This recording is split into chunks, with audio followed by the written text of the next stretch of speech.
आज का हुसूसी programme Pakistan rangers Sindh के साथ होगा। किस तरह सिंध रेंजर्स के ये जवान अपने प्यारों से दूर ईद वाले दिन भी किस तरह अपनी ड्यूटी सर अंजाम दे रहे हैं। जब टेम्परेचर 40 प्लस है तो यहाँ पर ड्यूटी सर अंजाम देना किस कदर मुश्किल है, आज के हुसूसी प्रोग्राम में आप देख सकेंगे। ये गाजी ये तेरे पुरस्रार बंदे जिन्हें तूने बख्शा है ज़ोके खुदाई, दोने मिन की ठोकर से सहरा ओ दरिया, सिमट कर पहाड़ उनकी हैबत से राई, शहादत है मतलूब मकसूद मोमिन, न माले गनीमत न किश्वर कुशाई। अस्सलाम वालेकुम, उर्दू पॉइंट में खुश आमदीद। मैं हूँ आपका मेज़बान ज़ुहैब मंशा और इस वक्त मैं मौजूद हूँ पाक इंडिया बॉर्डर पे। और आज का हुसूसी प्रोग्राम पाकिस्तान रेंजर्स सिंध के साथ होगा। और आज के प्रोग्राम में आप देख सकेंगे कि सख्त गर्मी, तपती धूप, गर्म सहरा के ऊपर किस तरह सिंध रेंजर्स के ये जवान 24/7 हर वक्त हर लम्हा मुश्किल हालात में और बिलखसूस ईद वाले दिन भी किस तरह अपनी ड्यूटी सर अंजाम दे रहे हैं अपने प्यारों से दूर। ये सहरा किस कदर मुश्किल है, इस वक्त जब टेम्परेचर 40 प्लस है तो यहाँ पर ड्यूटी सर अंजाम देना किस कदर मुश्किल है, आज के हुसूसी प्रोग्राम में आप देख सकेंगे।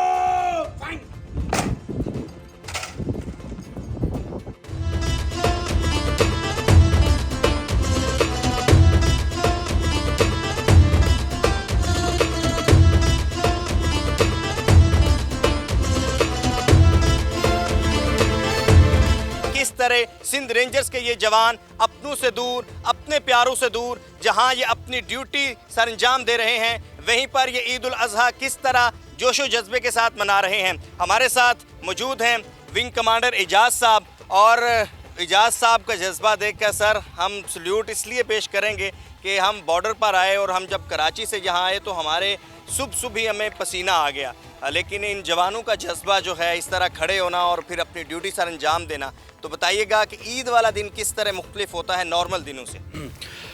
बिल्कुल जज्बे की बात आपने की, उसका हम कुर्बानी भी है। तो फ़लसफ़ा कुर्बानी बेसिकली एक इसार कुर्बानी, और जो आपकी करीबी जो चीज़ होती है, जो भी मसलन हज़रत इब्राहीम अलैहिस्सलाम ने हज़रत इस्माईल अलैहिस्सलाम की कुर्बानी की, यानी सबसे जो औलाद होती है आपकी बहुत करीब तर होती है, ठीक है ना, उसकी कुर्बानी की। तो ये इनका पसीना, इनका जो डेली की रूटीन है, बॉर्डर पे पेट्रोलिंग है, या ये जिस्मानी मशक्क़त है, ये बेसिकली एक छोटी सी कुर्बानी होती है जो आप अपने मुल्क के लिए आप दे रहे होते हैं, ठीक है ना।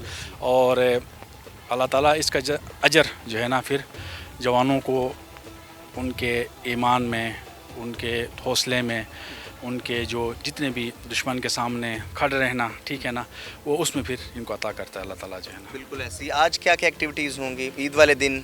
जैसे बड़ा खाना होता है, ईद की नमाज़ होती है, इसके अलावा और ऑपरेशनली क्या क्या होता है? जो हमारी ड्यूटीज़ होती हैं उसमें कोई चेंज नहीं आता बेसिकली, क्योंकि ईद के दिन हम ज़्यादा अलर्ट होते हैं, क्योंकि दुश्मन का कोई पता नहीं चलता है कि दुश्मन ये समझे कि हम रिलैक्स हो गए हैं, ऐसी कोई बात नहीं होती, हम बिल्कुल ज़्यादा अलर्ट होते हैं।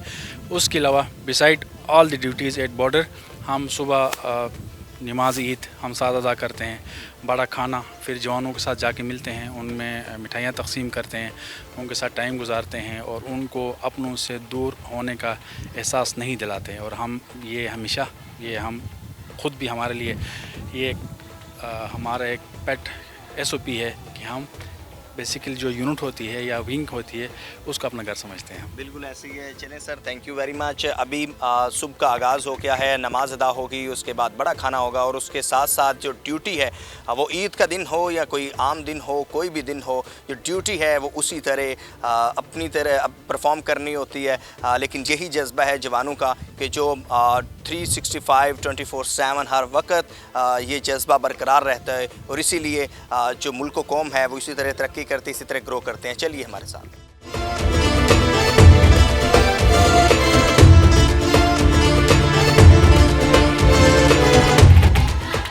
सल्लल्लाहु ताला अला खैरि खल्किही मुहम्मदिन व अला आलिही व सुहाबिही अजमाइन आमीन बिरहमतिक या रहमान रहीम।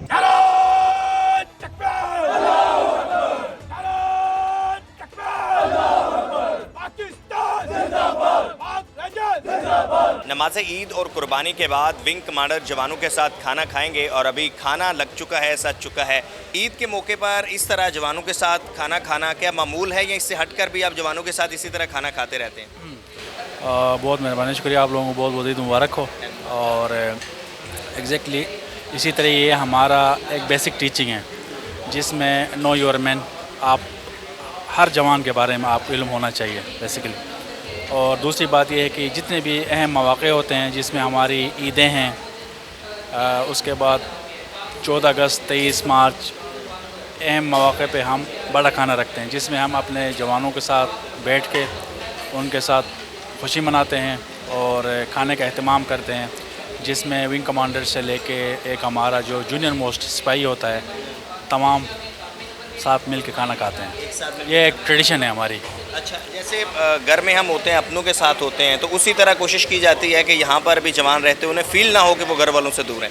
एग्जैक्टली इसी तरह घर वालों से उसको दूरी का एहसास बिल्कुल नहीं होता है। और हमारा ये हम पहला घर हमारा विंग है बेसिक, क्योंकि जो है ना आप जब जाते हैं घर तो साल में मैक्सिमम कितने जाते हैं, 1 महीना, उससे भी बहुत ज़्यादा चलेगा तो 2 महीना, लेकिन आपका मैक्सिमम टाइम आपके विंग में गुजरता है।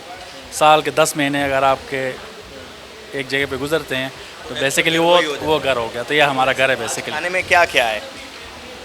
चिकन है, राइस है, कुछ रायता है, ये हमारी जो है ना रूटीन। तो जवानों से पूछा जाता है कि खाना उनको क्या पसंद है बड़े खाने में, यानी वो क्या खाएंगे, कोई ऐसा पूछा जाता है या एक वो तरीक़ेकार है जिसके तहत खाना बन जाता है?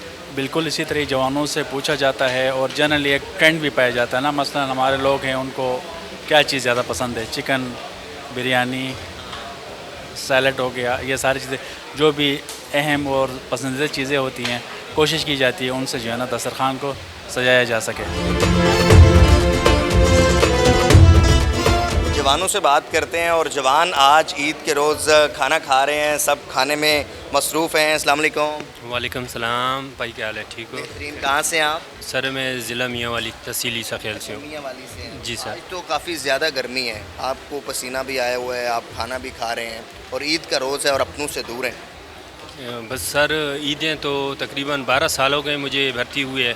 12 साल में तकरीबन 2-3 ईदें मैंने घर की हैं बकाया। शुक्र अल्हम्दुलिल्लाह मैंने सारी ईदें अपने मुल्क पाकिस्तान को वक़्फ़ की हैं, तो मुझे इंतहाई खुशी है आज के दिन भी।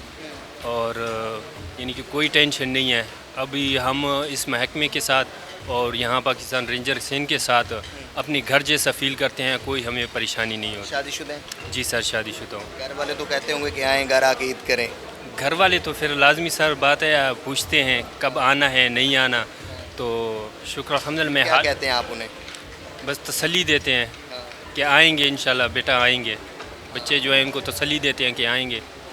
जब आपने ज्वाइन की थी फोर्स तो सोचा था कि इस तरह आप जो हैं आपकी ज़्यादातर ईदें अपनों से दूर गुजरेंगी?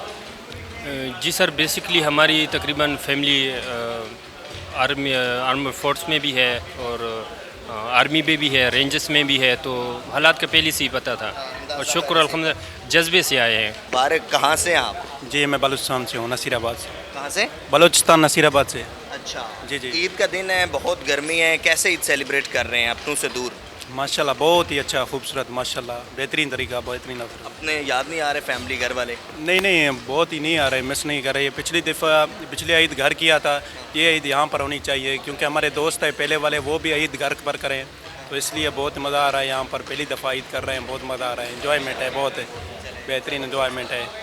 अस्सलाम वालेकुम अंकल, कैसे हैं? शुक्र है, अल्लाह का खैरियत है। कैसी गुजर रही है ईद आप? ईद बहुत अच्छी गुजर रही है। यहाँ में बड़ा खाना होता है ईद पे। कितनी सर्विस होगी आप? मेरी 25 साल हो गए हैं। कितने बच्चे हैं? मेरे 5 बच्चे हैं। कहाँ से हैं? मैं अटक से ताल्लुक़ रखता हूँ। जी तो बच्चे तो कहते होंगे कि आएँ आप अब्बू हमारे साथ आगे ईद करें। जी, बच्चे कहते हैं, लेकिन यहाँ भी जो है ना ड्यूटी ज़रूरी है ना, यहाँ तो बहुत ज़रूरी है हमारी। यही वो जज्बा है जो हमारी फोर्सेस के पास है, जो हमारे जवानों के पास है, जो हमारे ऑफिसर्स के पास है, और यही जज्बा पाकिस्तान आर्मी को, सिंध रेंजर्स को मुमताज़ करता है। अभी विंग कमांडर साहब खाना खाने के बाद जो स्टाफ है उनको कुछ इनामात देंगे, क्योंकि आज इन्होंने बहुत अच्छा और बड़ा मज़ेदार खाना बनाया है। जी इजाज़ साहब, इसी तरह एक टोकन ऑफ गिफ्ट के तो हमारा जितने भी कुकिंग स्टाफ होता है हमारा अपना होता है, बेसिकली हमारे सोल्जर्स होते हैं, वो खाना बना रहे होते हैं और इनकी बहुत टफ ड्यूटी होती है। बेसिकली पता नहीं चलता, मसलन हमने अगर सुबह 5-6 बजे जागना है तो ये सुबह 3-4 बजे जाग जाते हैं बेचारे, ठीक है ना। और जाग के उन्होंने नाश्ता बनाना है जवानों का, सब कुछ जो है ना तैयारी इन्होंने करनी है। तो जब बड़ा खाना होता है तो ये लोग खाना बना रहे होते हैं, तो as a token of gift तमाम जवानों की तरफ से फिर मैं इनको कुछ इनामात देंगे आप? इनाम देता हूँ। सर।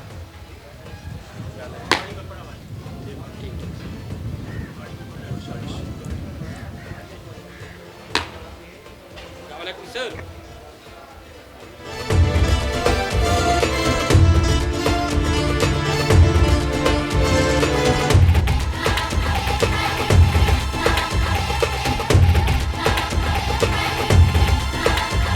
इस वक्त बिल्कुल हम इंडियन बॉर्डर पे मौजूद हैं और इंतहाई सेंसिटिव एरिया है ये। हमारे साथ एजाज़ साहब मौजूद हैं, विंग कमांडर, और इस वक्त ये जवानों के साथ हैं, जवानों के पास मौजूद हैं। ईद का दिन भी है। एजाज़ भाई, बहुत सारे सवालात हैं बॉर्डर को लेके, चूँकि बॉर्डर एक वाघा बॉर्डर भी है, वो हम देखते हैं तो वहाँ पर बहुत ज़्यादा लोग एक दूसरे से समझे कि बात भी कर रहे होते हैं और एक वो हमें गैप कम नज़र आता है। तो क्या यहाँ पर भी कोई मीटिंग्स वगैरह इस तरह की अरेंज होती हैं इस बॉर्डर में, और उसमें क्या फ़र्क है बुनियादी तौर पे? बॉर्डर तो जो है ना बिल्कुल सेम होता है हमारे और जो हमसायों के दरमियान। ये इंटरनेशनल बॉर्डर है और वाघा भी इंटरनेशनल बॉर्डर है। मीटिंग्स भी हमारी होती हैं लेकिन नौयत थोड़ी मुख्तलिफ होती है। मसलन कोई बॉर्डर वायलेशन होती है यहाँ पे तो फ्लैग रेज़ होता है, हम फ्लैग रेज़ करते हैं, ठीक है। तो फिर जो है ना हायर हेड क्वार्टर से पूछ के फिर उसके बाद मीटिंग होती है, या वो फ्लैग रेज़ करते हैं तो हम अपने हायर हेड क्वार्टर से पूछते हैं, पूछने के बाद जो है ना प्रॉपर जाते हैं, मीटिंग होती है। उसमें बंदों की कंपोजिशन है, बॉर्डर का ज़ीरो लाइन है, वहाँ पर जाना है, किस तरह आपने मिलना है, प्रॉपर SOP है, उसके मुताबिक फिर जो है ना हम मेल एक्सचेंज होता है, जो भी आपको प्रोटेस्ट होता है वो जो है ना वहाँ पे। अच्छा, इस बॉर्डर के ऊपर कोई बाढ़ वगैरह नहीं है? यहाँ पे जो जहाँ ज़ीरो लाइन है वहाँ पे तो कोई बाढ़ नहीं है। उससे तकरीबन 200-300 मीटर पीछे जो नेबर्स हैं उन्होंने बाढ़ लगाई हुई है। बाज़ जगहों पे बाढ़ नहीं है, वो अभी इन प्रोसेस है। अच्छा, यहाँ चैलेंजेस के हवाले से बताइएगा। ज़ाहिर है हर बॉर्डर के मुख्तलिफ चैलेंजेस होंगे। एक चैलेंज जो मुझे यहाँ फ़ील हो रहा है अच्छा खासा, वो ये है कि मेरी आंखें नहीं खुल पा रही क्योंकि यहाँ डस्ट काफ़ी ज़्यादा है, उड़ रही है। तो जो नेचुरल चैलेंजेस हैं इस बॉर्डर को लेके वो क्या हैं ज़्यादा? बिल्कुल इसी तरीके आपने सही फरमाया। ये जो आपने डस्ट वाली बात की है हमारे नज़दीक चैलेंज ही नहीं है। अब इसे अंदाज़ा कर लें। यहाँ पे जो मेन चैलेंज है ना वो आप गर्मी, डिहाइड्रेशन, ठीक है, और इसके अलावा सांप, बिच्छू, इन चीज़ों का बहुत ज़्यादा चैलेंज है यहाँ पे। पेट्रोलिंग मोस्टली किस पे होती है? पेट्रोलिंग बाई फुट होती है यहाँ पे। बाई फुट होती है? बाई फुट होती है और काफ़ी मुश्किल होता है। सर, चेक पोस्ट पे जो जवान हैं वो ज़ाहिर है घर वालों से बात भी करनी होती है तो वो बड़ा मुश्किल होता है। आई थिंक यहाँ सिग्नल नेटवर्क का बड़ा इशू होगा। जी, इसी तरीके सिग्नल नेटवर्क कोई नहीं है यहाँ पे। जवान के लिए बहुत मुश्किल है बात करना। आइसोलेशन होती है लेकिन स्टिल हम मैनेज करते हैं जो है ना जवान अपने घर में बात करे और रेगुलरली बात करे। उसके अलावा एक सवाल आपने पूछा था जो बॉर्डर के बारे में कि how you define the border. उसमें ना बॉर्डर पिलर्स हैं यहाँ पे बेसिकली, ठीक है ना। अभी इलाका तो बिल्कुल सेम है, सहरा है, आपको पता नहीं चलता कहाँ से इंडिया, कहाँ से पाकिस्तान ख़त्म और कहाँ से इंडिया स्टार्ट हो गया, आपको पता नहीं चलता। लेकिन उसके लिए बॉर्डर पिलर्स हैं। Border pillars basically border pillar international border पे बॉर्डर पिलर 1-2-1175 ये हमारे बॉर्डर पिलर्स हैं। तो ये बॉर्डर पिलर्स डिफ़ाइन करते हैं border between India and Pakistan. उसमें 1, 2, 3, 4 यानी नंबरिंग है उसकी बेसिकली 1175 तक। उसमें जो ऑड नंबर हैं वो पाकिस्तान के हिस्से के हैं और इवन नंबर जो है ना वो इंडिया के हिस्से के हैं। यानी कि वो जो ऑड नंबर हैं उसकी लुक आफ्टर मेंटेनेंस हर चीज़ हम कर रहे होते हैं। एट द सेम टाइम जो इवन वो देख, इट्स वेरी इंटरेस्टिंग। हाँ, इंटरेस्टिंग है। और हम फिर काउंटर भी चेक भी कर रहे होते हैं, यानी कि क्या हम हाँ नेबर्स ने अपना जो है ना वो मेंटेन किया हुआ है या नहीं किया हुआ है। तो उससे जो है ना हमें पता चलता है कि जो है ना ये हमारा बाउंड्री है। अच्छा, हम छोटी ईद के मौके पर ईद उल फितर पे ज़्यादातर देखते हैं वाघा बॉर्डर पे मिठाई का तबादला भी होता है दोनों मुल्कों के दरमियान, दोनों हमसायों के दरमियान। क्या यहाँ पर भी कोई मिठाई वाला ऐसा सीन है मिठाई के तबादले का? जी बिल्कुल होता है। यहाँ पे प्रॉपर जो हमारी ईद के ऊपर मिठाई हो गई या जो नेबर्स हैं उनकी दिवाली के ऊपर जो है ना ईद प्रॉपर जो है ना स्वीट एक्सचेंज होती है। लेकिन बाज़ औक़ात अगर मूड ख़राब हो उनका हमारा फिर हो सकता है जो है ना एक्सचेंज भी नहीं होता है उसमें जो है ना, ठीक है ना। ये डिपेंड है कि मूड, हालात, सिचुएशन। एग्जैक्टली हालात, और उसके बाद जो है ना मूड ख़राब हो गया तो फिर जो है ना उसके बाद अगर हमसाया जो है वो हमसाई की तरह रहेगा तो फिर तो मिठाई काबिल कबूल है, लेकिन अगर हमसाया हमसाई की तरह नहीं रहता तो फिर काबिल कबूल नहीं होती। बहरहाल जी, इस वक्त भी यहाँ पर मौसम में काफ़ी शिद्दत है और आज का खसूसी प्रोग्राम आप देख रहे हैं। आगे बहुत सारी एक्टिविटीज़ हैं और सिंध रेंजर्स किस तरह इस कदर टफ बॉर्डर को लेकर, इसकी प्रोटेक्शन को लेकर अपनी ऑपरेशनल एक्टिविटीज़ जारी रखे हुए हैं।